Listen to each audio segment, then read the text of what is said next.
Have you ever wondered how to grow your own portobello mushroom garden? These earthy delights, hailed for their versatility, have seen a surge in gardening popularity. If you're intrigued by the possibility of cultivating your own, well, you're in the right place to learn more about it. One way to boost your portobello mushroom garden is through a technique called companion planting. This strategy involves growing compatible plants together, enhancing growth and minimizing pests. Particularly with mushrooms, this can foster a more fruitful, resilient garden. Companion planting can significantly enhance your portobello mushroom garden.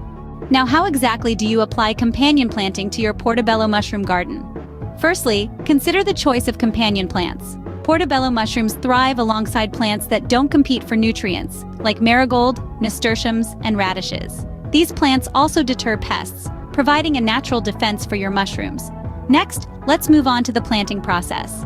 Start by preparing your garden bed, ensuring it has a good mix of organic compost and soil.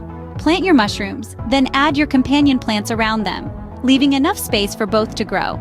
Ideally, companion plants should be slightly closer to the surface than mushrooms. Now, on to maintenance.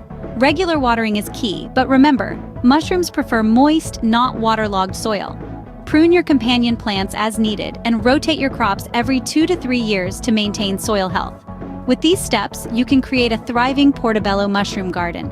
And remember, a well-tended garden yields not only bountiful crops but also joy and satisfaction. So, are you ready to give companion planting a try in your portobello mushroom garden? By now, you understand how this method can enhance your garden's overall health and productivity. It's a symbiotic relationship that benefits your beloved portobellos in numerous ways. So why not take these tips and apply them to your own garden? It could be the game changer you've been looking for. Don't forget to hit the like button if you found this video helpful, and subscribe to our channel for more gardening tips and tricks. Happy gardening!